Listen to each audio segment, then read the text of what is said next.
Hey guys, Rex here. How you doing? We are going through questions, and I am trying my best to give good answers here on Patreon. We do a daily Q&A pretty much on Patreon. We do a lot of Q&A on Patreon, man.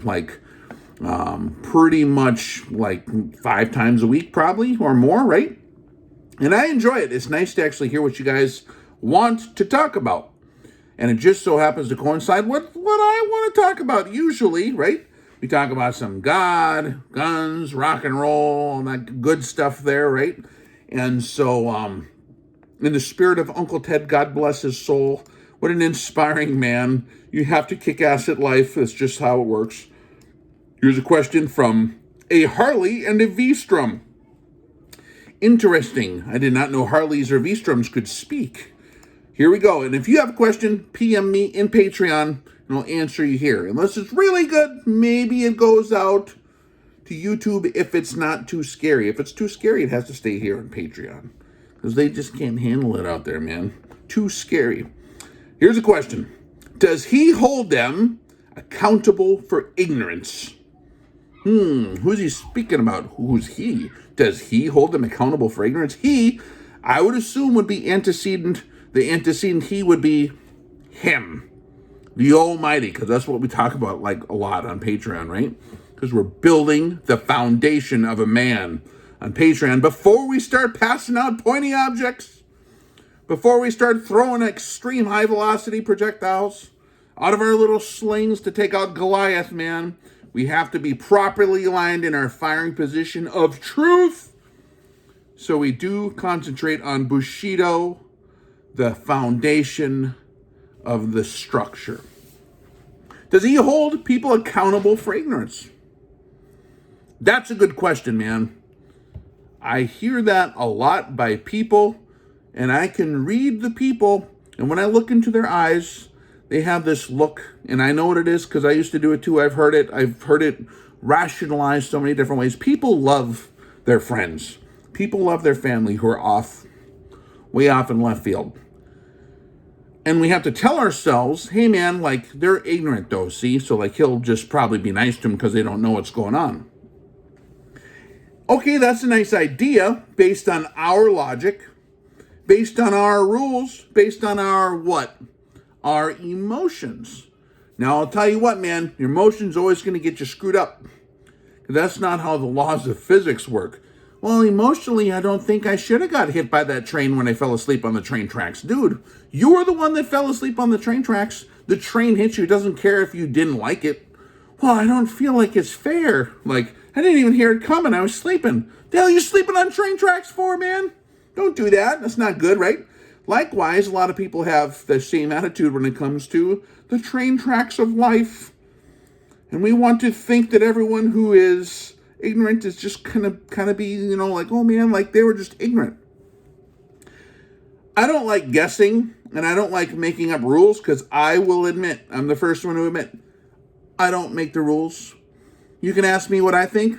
It doesn't matter what I think. I did not build the universe, man.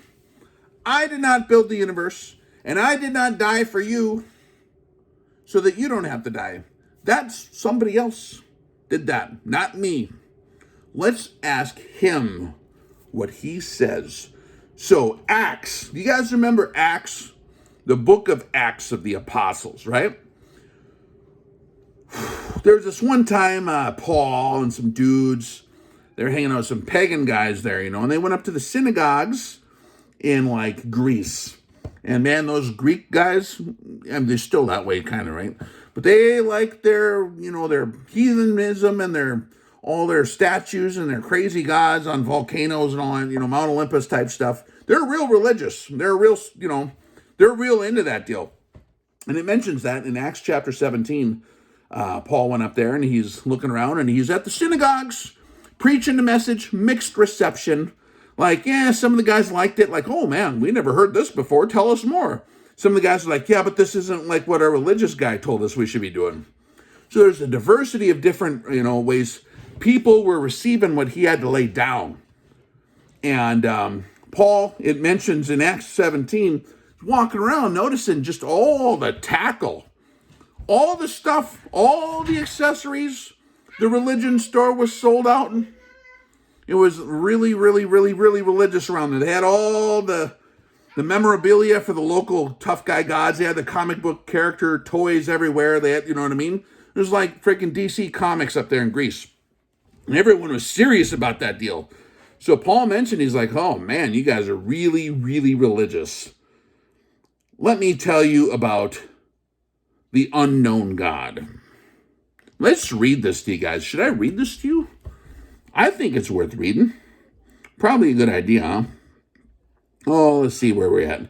So the Jews, they were jealous, because, they couldn't discern if he was, saying some kind of... Because it's the first time a lot of people heard this message, So a lot of people are, really cautious, which is good. Be cautious. Don't just believe everything willy-nilly. You got to test things, The Bereans were there. They had to, actually research very hardcore to see if what he was saying was truly true. And then, all these other guys, there are some rich Greek guys. And you got to remember, too, Greece had a major influence on Israel during the occupation a few hundred years earlier, where they invaded there and did really bad stuff.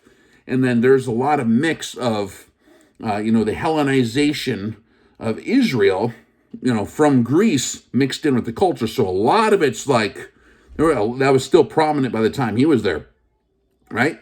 And so he reasoned with these guys, and the God-fearing Greeks, because there were some good dudes that were Greek. And they were God-fearing. They knew they were serious about it. They just weren't knowing exactly how this deal works yet. They wanted to actually know, right? And so Paul stood up. I think this is the spot. Bear with me. And then Paul stood up at the meeting of Areopagus and said, "People of Athens, I see that in every way you are extremely religious, very religious. Good job. For as I walked around and looked carefully at all your objects of worship, I even found an altar with this inscription, 'To an unknown God.' So you are ignorant of the very thing you worship, and this is what I'm going to proclaim to you." See, he found altar to the unknown God. Well, who's that, I wonder? I don't know. The God who made, and this is the sermon Paul lays on him, he's using this as kind of all right, you guys are into every different God. Let me tell you about a real one. Let me tell you about a real one now, okay? You guys ready for this? The God who made the world and everything in it is the Lord of heaven and earth and does not live in temples built by human hands. And he is not served by human hands as if he needs anything. I love this sermon. You see, these religious guys are we build God and then we serve him. This God doesn't need your help.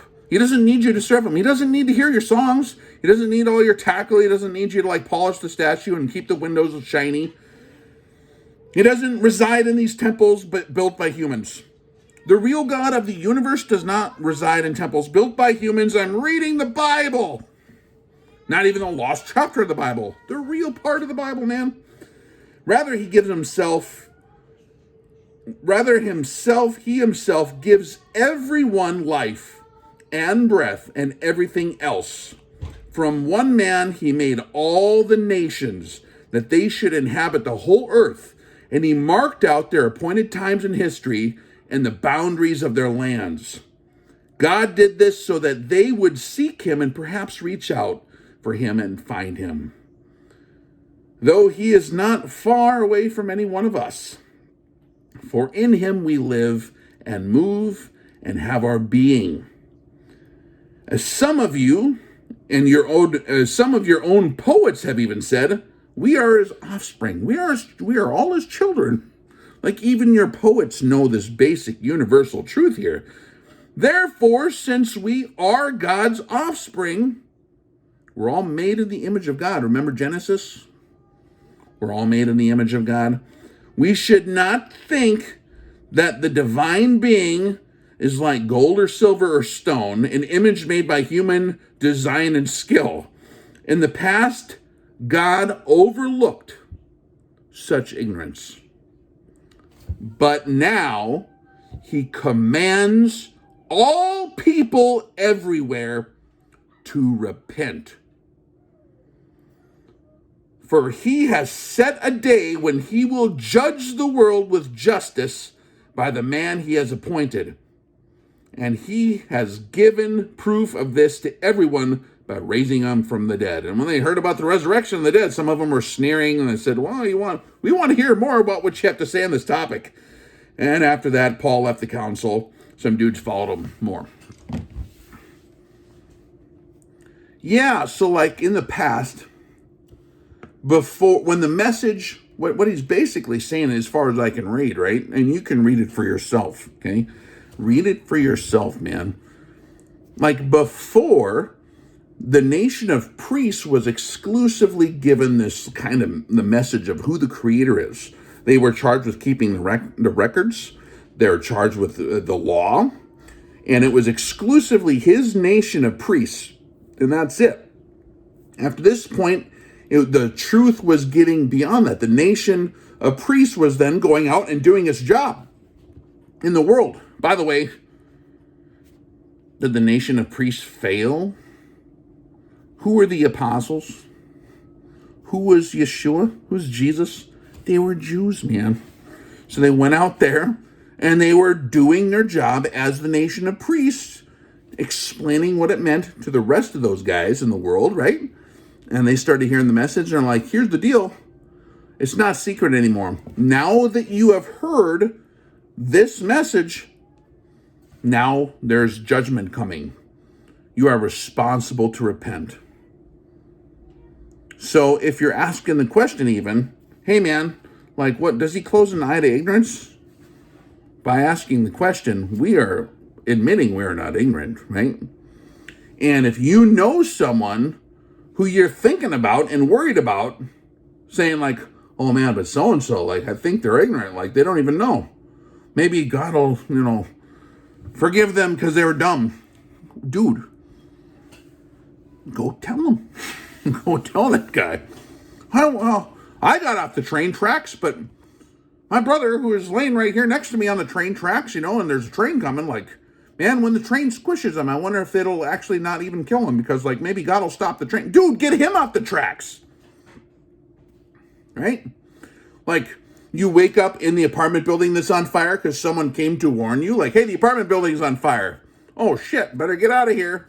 Then you get out and you're like, wife and kids, whatever. Well, they're ignorant though, see? So like maybe they'll burn and it'll be good. Like, no, wake them up too, man. See, that's like we're humans here. We're all humans like living stones that are supposed to be stacked onto another on the main foundation, the chief cornerstone, which is him. So the deal is we're supposed to interact with each other, man. We're supposed to help each other out, right? We're supposed to be his instruments of that deal, to some degree. Now, I have different views on exactly how the mechanics of all those things might work than some of you might, but let's concentrate on common points of agreement, guys. Before we start hammering away hate mail in the commentary, like, nitpicking. Well, excellent thing you said here is not what my preacher taught me back in 1970. Dude, common points of agreement. He did wink an eye at ignorance when there was an excuse to really be ignorant. Before the internet, before there was Bibles printed everywhere, before the Bible was the most prolifically copied book on the face of the earth for hundreds and hundreds and hundreds of years, man. There's like not an excuse for ignorance now. He told us like, hey, now you guys are responsible. I command all men everywhere to repent, because he hath appointed a day in which he will judge the world in righteousness. So that's the answer. It's not me talking. It's not my opinion. There was a time where he winked an eye to ignorance, but that's not anymore. Okay? If you know someone who's ignorant, educate them. And then they can make the decision to either not do it or do it. If after they know there's a train coming, after they realize they're sleeping on the train tracks and there's a train coming in like 5 minutes and they fall back asleep on their train tracks, well, that's their own damn fault now, right? Like, just because you're ignorant, the train still drives on you, and you still be destroyed by the train, see? Right? Just because you're ignorant of something, they can, oh, he was ignorant when he ate that giant, huge salad bowl of poison ivy with ranch dressing on it. So it shouldn't hurt him, right? No, it's terrible. Don't eat ranch dressing on your freaking poison ivy salad. Don't eat poison ivy. Well, he was ignorant. Well, why'd you stand there while he's eating it? What the hell's the matter with you? I told him I wouldn't do that if I was him. Knock the bowl out of his hands, dude. Some dude's getting his pagan box out, from the garage, like, oh, it's my pagan box, like pulling it out, the Tupperware, like putting up all the pagan stuff, knock it out of his hand, be like, hey, didn't you hear this stuff is poison, man? Like, specifically, Paul was yelling about the paganism in Athens, and they were pagans. They weren't even his people, man. They weren't running around claiming to be his people yet, like, oh, we're Christians. No, they were heathens in Greece. I mean, of all places where God should tolerate some heathenism, it'd be in heathen central Athens, right? Like, you'd think, yeah, well, that's what those guys do. But even there, like, Paul's like, you guys, let me tell you about the real God. Okay, now you're not ignorant. That's the example Paul set. He educated them on the actual unknown God. There's a God you guys don't know, apparently. The one that built the universe, that gives you every breath you have, will hold you responsible to repent of all this other crazy stuff. Like, get rid of that stuff. It's the idolatry that got Paul on his rant. And what was Paul's message? Like, continuously, flee from idolatry and repent, and then live by the proper spirit, man. Rex, you're like telling people to like repent of their idolatry, and that's not what my church told me. Well, then you're in a crazy church, man.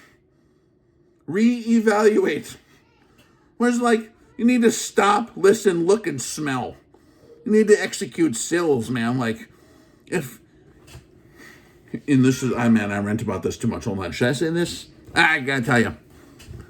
If your church gets uncomfortable when, like, people are, like, trying to do what Papa said to do, they're, like, trying to read what he told them to do. Well, like, there are people in that church are, like, trying to obey God. I don't know if we can have fellowship with them anymore. One of my little buddies, who's like church guy, growing up his whole life, real good kid, super involved in his church, got in trouble after he started realizing that maybe the sanctification thing is actually real, and maybe we should get rid of the bad things that we're doing, and maybe we should be sanctified and improved and obey him. And there's dudes like, well, we can't really have fellowship with you, because, like, you're in this, like, trying to do works. What the heck? You need to execute sales. Stop, look, listen, smell. Are you in Satan land? What, I mean, is there, like, your preacher wearing, like, red, like, pajamas with, like, a pointy tail and, like, smoke coming out of the background? The piano lady's, like, fanning the flames of hell every time you're jumping up and down? I'm telling you, man. Gotta be careful of that deal. Like, then you get into some kind of trance like that cartoon where that snake has the eyes turning, Go to sleep. It's fine. Since when is it a bad idea to listen to what Papa told us to do? Because we love him, man. Because we love him. When's that a bad idea? Wake up and smell the coffee, right? So, no. He doesn't wink an eye to our ignorance when we're committing idolatry. He wants us to repent. That's at least what the Bible said right there. So, oh, all right. Well, thanks guys for watching. If you guys want more of this, bye-bye, Gooba. If you guys dig this stuff and you want to hear more of the real dope, I appreciate your support. For all those of you who support this operation with more than just words. And thank you for the patrons who keep this deal rolling. So we'll continue on over there on Patreon. Got lots more questions and answers I'm answering tonight. I got like 5 more, I think. So, yeah, lots of good questions on scopes on G3s and HK91s and like how to do harmonics and like what do you think of electric universe theory and all kinds of fun stuff. So join us on Patreon, man. What are you waiting for? All right, Rex out.